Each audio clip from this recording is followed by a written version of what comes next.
Salam, selamat datang di Renungan Firman Suara Kebenaran. Mari kita mendengarkan renungan firman Tuhan yang berjudul Menemukan Wajahnya. Jadi bagaimana Allah yang hidup, yang nyata, dapat kita rasakan? Tidak cukup dengan pengetahuan tentang Allah yang kita dengar atau teologi yang kita pelajari, tetapi melalui pengalaman.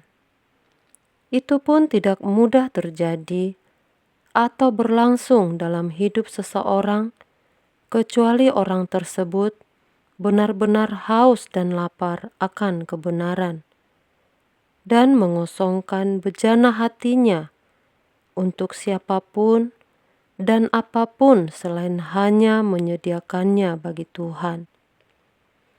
Kalau Alkitab berkata, "Carilah wajahku, ku cari wajahmu." Allah tidak memiliki wajah. Dari dulu juga kita tahu Allah itu roh. Tetapi maksud mencari wajah Tuhan adalah perjumpaan dengan sosok Allah, menemukan Allah di dalam hidup kita. Itulah sebabnya firman Tuhan mengatakan, "Maka wajahmu kucari, ya Tuhan." Maksudnya apa? Perjumpaan dengan sosok Allah tersebut. Allah harus ditemukan di mana kita bisa muka dengan Dia. Jadi kita menyadari betapa kurang ajarnya kita dulu. Tetapi Tuhan bertoleransi dan menerima kita. Kita berurusan dengan Allah di dalam fantasi kita tentang Dia, dalam doa, pujian, dan penyembahan. Kita berurusan dengan Allah yang tergambar dalam pikiran kita, dan Allah bertoleransi karena kita dipandang belum akil balik. Tetapi kalau sudah saatnya kita akil balik, maka kita harus mengalami Tuhan secara real. Kita bisa bertemu muka dengan muka. Di situ kita belajar untuk menemukan Allah. Bagaimana perasaannya? Bagaimana pikirannya? Bagaimana reaksi-reaksi Allah terhadap tindakan-tindakan, keputusan-keputusan, dan pilihan kita? Barulah kita juga bisa mengerti apa yang dikatakan Alkitab.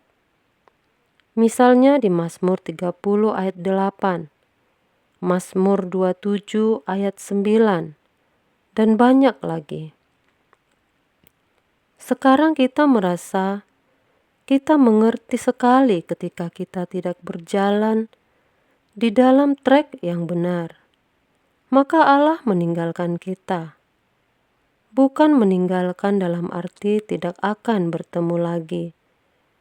Tetapi Allah menyembunyikan wajahnya dan betapa sulit untuk kembali menemukan wajahnya. Kita doa kembali. Kita puasa kembali. Kita cari wajah Tuhan.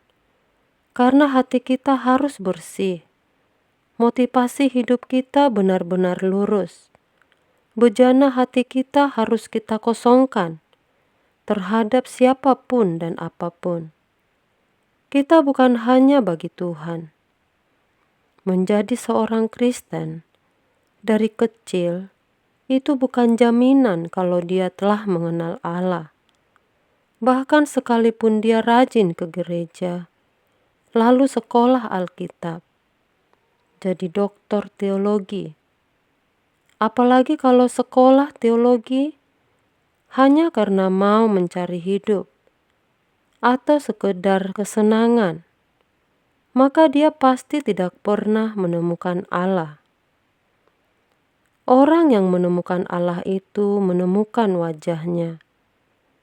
Kegentarannya akan Allah itu nampak dan nyata dari sikapnya terhadap orang lain. Dia akan menjaga perasaan orang, tidak sewenang-wenang, berbelas kasih, tidak semena-mena, menghargai setiap orang karena setiap orang berharga di matanya. Tentu saja orang yang benar-benar menemukan wajah Allah bisa hidup di dalam kekudusan. Karena yang paling dia takuti adalah kalau Allah menyembunyikan wajahnya. Jadi, sebelum dia menyembunyikan wajahnya, kita sudah merasakannya. Allah berduka karena tindakan, kelakuan kita yang tidak tepat seperti yang Allah kehendaki. Temukanlah Tuhan di dalam hidup keseharian kita. Carilah Dia di ruang kamar kita. Sediakanlah ruang doa. Duduk diam di kaki Tuhan. Carilah firman Tuhan yang membangun iman. Bergaullah dengan orang yang juga mencari Dia. Mungkin pengetahuan yang kita miliki tentang Allah itu benar, tetapi kita tidak langsung berjumpa dengan Dia, karena kita tidak menyediakan waktu dan diri untuk betul-betul berjumpa dengan Tuhan. Dan Allah yang Maha Murah ternyata tidak murahan. Kita harus membayar harganya untuk itu. Selagi masih ada kesempatan, kejarlah terus. Cari Tuhan dengan sungguh-sungguh. Bayangkan nanti kalau kita sudah bertemu dengan Dia di dalam kedahsyatan kemuliaan.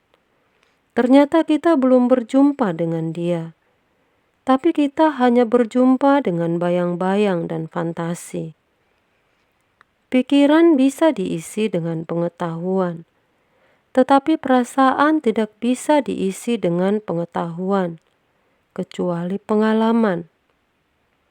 Pernahkah kita membayangkan bagaimana Allah dalam menghadapi Abraham, Musa, Daniel, Sadrak, Mesak, Abednego, dan yang lainnya? Itu baru bisa kita mengerti dan matang waktu kita berhadapan langsung dengan Tuhan. Dan itu menggetarkan, itu dahsyat. Sekali lagi, pengenalan akan Allah tidak bisa hanya dengan membaca Alkitab, tapi harus bertemu muka dengan muka dalam doa. Dan kalau sudah begitu, kita tidak spekulasi hidup, karena kita yakin. Demikianlah renungan ini, kiranya dapat memberikan pencerahan bagi kita semua. Tuhan Yesus memberkati.